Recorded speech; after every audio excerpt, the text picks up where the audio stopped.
grab.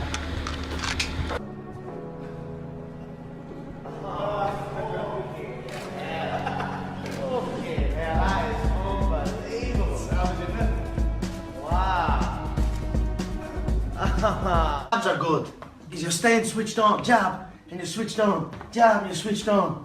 When you throw the combination jab, slip, uppercut, backhand, roll, this is you, bouncing. All wasted movement. Jab, slip, uppercut, right hand, roll, and then what? The place is right here, straight glass gym. I'm here every damn day. Another place where, I mean, Temple Bar is the obvious one. It's a tourist attraction for many people from over. What's your favorite bar in there? I don't know. I tell you, if you were to go to a bar, I'd probably go to the Guinness factory. You know, to learn about that. That's the Guinness brewery is in Dublin city centre, so that's a good place to go and visit. Me personally, I like Grafton Street. I like around the whole area. It's a really nice. Yeah.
Full police copper outfit.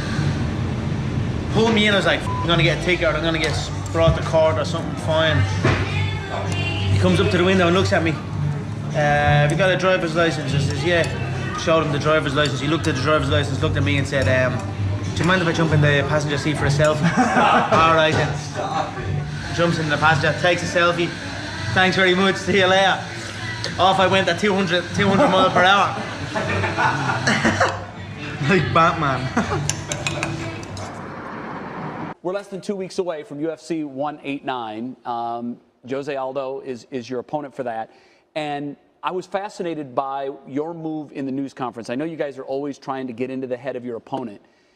Back in March, for the news conference to promote the fight, you actually snatched his belt. You hope to do that on July 11th, but you took Well, I his belt. snatched my belt. Well, it was that's simply your taking what was mine. He was on my home turf and he tried to lay claim that he was the king of my... we were worried about him. We thought the worst was after happening. You know what I mean? He was certainly badly concussed. As far as the images that got leaked, let me clear this: I didn't leak no images.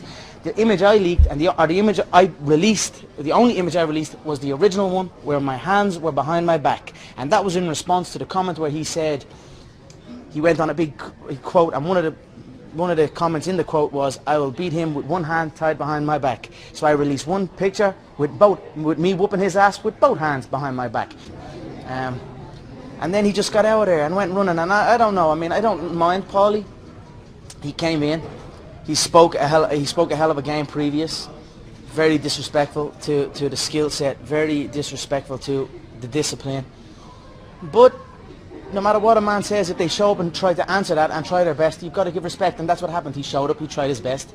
It didn't go his way, he got his ass whooped, he got his pride dented, and then he wanted a way out. What better way for a guy like him to exit under a load of questions and mysterious, you know what I mean? So, under a load of questions. So. And that's it. So. Round one is in the books for McGregor. No, he doesn't really believe those things. You have to understand the psychology. This is the first time ever Floyd has been in a spot where he wasn't favored to beat a guy. Everybody is expecting Floyd to go out and not only dominate this fight, but get him out of there in 1 or 2 rounds. Floyd is starting to feel that. It's an unusual spot for him where he's looking and going, hey guys, I appreciate that you all have faith in me, but you've got a little bit too much. How about we go out there and two men go out and have a contest? These are the intangibles, because what Teddy and I are watching right now is an amateur boxer getting ready to take on the best of all time. But the intangibles do matter. That is a pretty stark characterization. An amateur boxer getting ready to take on a guy that could be 50-0 by the time the month is out. Our Brett Okamoto has been on the scene all day. We've moved to Station 3. Couple action in the ring. Then we've hit the bag twice. He's there, boots on the ground. His eyes are closer than any of us. Brett, what are you seeing right now with your two eyes there? Yeah, from a technical standpoint, I think Chael and Teddy have really outlined a lot of what's going through my mind. I mean, obviously, one thing I told you, Zubin, is that I expected him to be in amazing shape, and I know that that's... We had fighters in the Philly shell, similar to the style that he always fights, or fighters against the ropes, but never fighters... Well, we did have fighters coming forward, like with that style, the way he eventually went, but that was only in the early rounds. Early rounds, I'm eating guys alive there. It's when I get tired, that's when I need to bring in that fresh body who's going to sit on my chest and let shots fly. And if I'd done that, that alone would have made that the easiest fight of my life. Because make no mistake, Carl, up until like round 5, that was the easiest fight in my life. I could see everything he was throwing. I was cracking him easily. It was only when I started fading and he started leaning on me and started coming forward in that Mexican style that I started to fade. And that's it, so. That's what I would do differently. I'd have people come pressure me when I'm tired instead of early. So. Well, you're always pushing the boundaries with the training and the techniques that you're using. You're at the UFC High Performance Center. You know, we saw you sort of running underwater on treadmills, doing all this crazy stuff.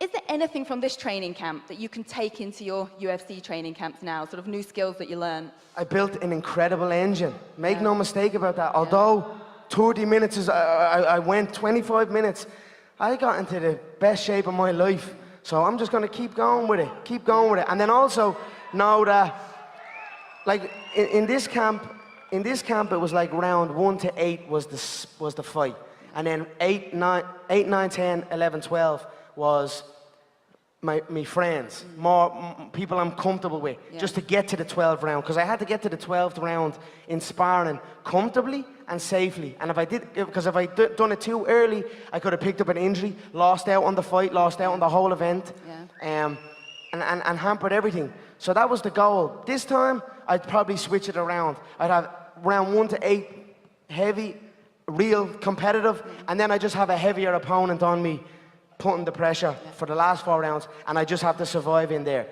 And I honestly, truly feel if I'd have done that, I would have been laughing in that fight. But look, you live and learn. That's what we say. You don't lose. You either win or you learn. Yeah, and that saying has taken you well through your career so far. We have some water, please. Look. Nah, vodka and orange. Look that. I'm squeezed into this suit. I got this suit fitted about a couple of months ago, and I'm squeezing into it now. Is this one of the McGregor Augusto? Yeah, this is an August McGregor line. It looks like the tartan for the Scots. You know what I mean? I was thinking about that. That's why I rocked this one. Look, you may have bought a suit. Mayweather's put an 8-foot glass picture of you in his new 19 million home in Beverly Hills. Are you going to reciprocate? I don't know. It's some house. It's some house. What I know is from it, fair play to him, it's some porch. It's a $26 million Beverly Hills mansion. But I'm thinking, that house purchase, the tax bill off this fight, the tax bill off the previous bill, and then his good investments, I could be getting a phone call anytime soon to go again, and I'd fucking love that. That's not out of the question. There looked like there was a lot of respect between the two of you after the fight, and even in the build-up, you're enjoying yourself. I mean, if you look back at it now, what was the most memorable or enjoyable part of the whole experience, from the deal getting done, to the crazy press tour, to the fight week itself, and the aftermath? Cashing the check. Can you tell us what you did clear in the end? There was reportedly 100 million. Yeah, well, it's around that. We're still in the counting game. Some people are saying it's this, other people are saying it's that. You know, you get your show money, And then you go, you gather all the other information, the gate, the pay-per-view, the sponsorship revenue, the merchandise sales. It's my first time as a promoter of an event. So it's my first time kind of diving into all of these things. So I'm building a nice little team of auditors to go in and make sure that all these numbers that people are telling me are correct.